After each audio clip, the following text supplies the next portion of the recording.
In the vast Persian Empire, under the rule of King Xerxes, also known as Ahasuerus, the city of Susa flourished as a center of power, culture, and politics. The empire stretched from India to Kush, encompassing 127 provinces. It was a kingdom where intrigue, opulence, and the affairs of the court held sway over the lives of millions. Among the empire's inhabitants were the Jewish people, who had been exiled from their homeland many years earlier. Living quietly among the population, they practiced their faith in secret, keeping to their ancient traditions and waiting for the day their fortunes might change. One fateful day, during the third year of King Xerxes' reign, the king threw an extravagant banquet that lasted for 180 days. At the conclusion of this feast, he invited all the nobles and officials of the empire to a grand celebration in the capital. The wine flowed freely, and the king's heart was merry. In a moment of boastful pride, King Xerxes commanded that his queen, Vashti, appear before his guests, wearing her royal crown to display her beauty. However, Queen Vashti, a woman of strong will, refused the king's order. This act of defiance was shocking and humiliating to Xerxes. Angered, he consulted his advisors, who feared that Vashti's disobedience would inspire rebellion among the women of the empire.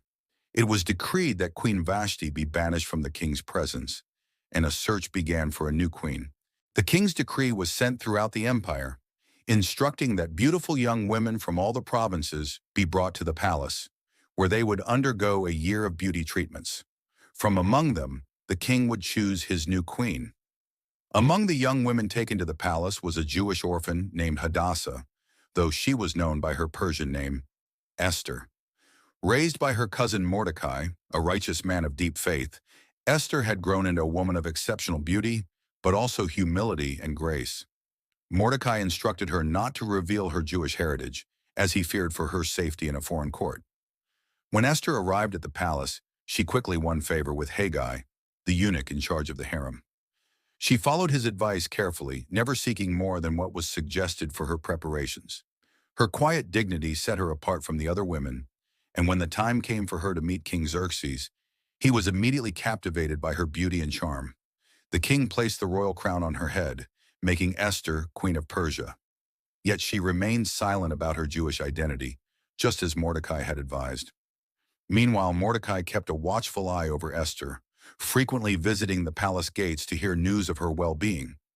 During one of these visits, Mordecai overheard two of the king's guards plotting to assassinate Xerxes. Without delay, Mordecai reported the plot to Esther, who informed the king in Mordecai's name. The conspiracy was thwarted, and Mordecai's loyalty was recorded in the royal chronicles, though no reward was given at the time. In the court of Xerxes, there was a man named Haman, an Amalekite who had risen to a position of great power. The king had elevated him above all other officials, and Haman's pride knew no bounds. Xerxes commanded that all his servants bow in reverence to Haman whenever he passed, but Mordecai, being a devout Jew, refused to bow to any man. This act of defiance enraged Haman, and he vowed to destroy not only Mordecai, but all the Jews in the empire. Haman devised a plan to annihilate the Jewish people. He approached King Xerxes, telling him that there was a certain group of people scattered throughout the empire who lived by different laws and did not obey the king's decrees. He convinced the king that these people posed a threat and should be eliminated. Xerxes, trusting Haman, agreed and gave him his royal signet ring to seal the edict. A decree was issued to all the provinces, stating that on a specific day, the 13th of the month of Adar, all Jews, young and old, women and children, were to be killed and their possessions plundered. When Mordecai learned of the edict, he tore his clothes, put on sackcloth, and went into mourning. The Jews throughout the empire were thrown into great distress. Mordecai sent a message to Esther, urging her to go to the king and plead for her people's lives. But Esther hesitated. It was known that anyone who approached the king without being summoned could be put to death unless the king extended his golden scepter. Esther had not been summoned to see Xerxes for 30 days, and she feared for her life. Mordecai's response to Esther was resolute. "Do not think that because you are in the king's palace, you alone will escape," he said. "If you remain silent at this time, relief and deliverance for the Jews will arise from another place. but you and your father's family will perish. And who knows but that you have come to your royal position for such a time as this?" These words stirred Esther's heart. She knew the gravity of the situation and realized that she was in a unique position to save her people. She sent a reply to Mordecai, asking him to gather all the Jews in Susa and fast for 3 days. She and her maids would do the same. "When this is done, I will go to the king, even though it is against the law. And if I perish," she declared with unwavering resolve. On the third day, Esther donned her royal robes and approached the king in his inner court. Xerxes saw her and, moved by her courage and beauty, extended his golden scepter, sparing her life. "What is it, Queen Esther?" he asked. "What is your request? Even up to half the kingdom, it will be given to you." Instead of making her plea outright, Esther invited the king and Haman to a banquet she had prepared. Pleased by the invitation, Xerxes agreed, and Haman, overjoyed by the honor, hurried to the feast.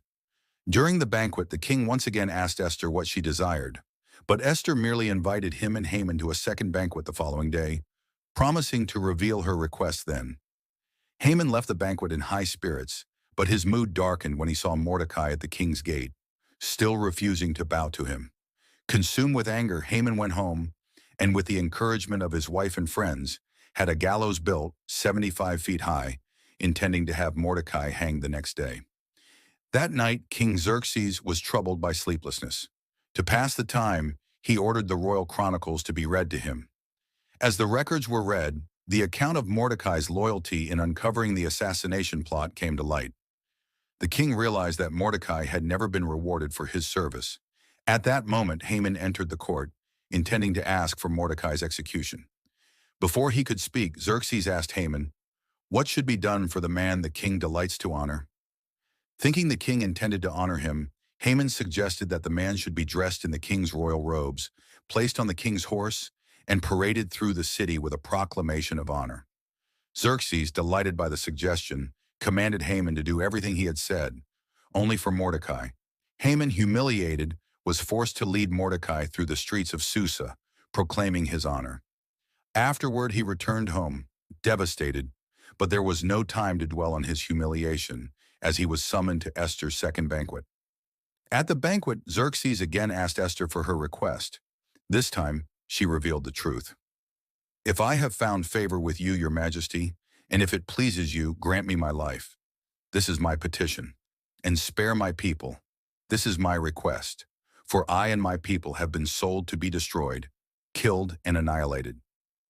Shocked, the king demanded to know who was responsible. "The adversary and enemy is this vile Haman," Esther replied. Enraged, Xerxes stormed out into the palace garden. Haman, realizing his life was in peril, threw himself at Esther's feet, begging for mercy.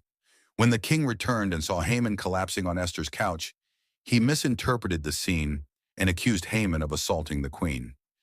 In his fury, Xerxes ordered that Haman be hanged on the very gallows he had prepared for Mordecai. Though Haman was dead, the edict he had sealed with the king's ring remained in force.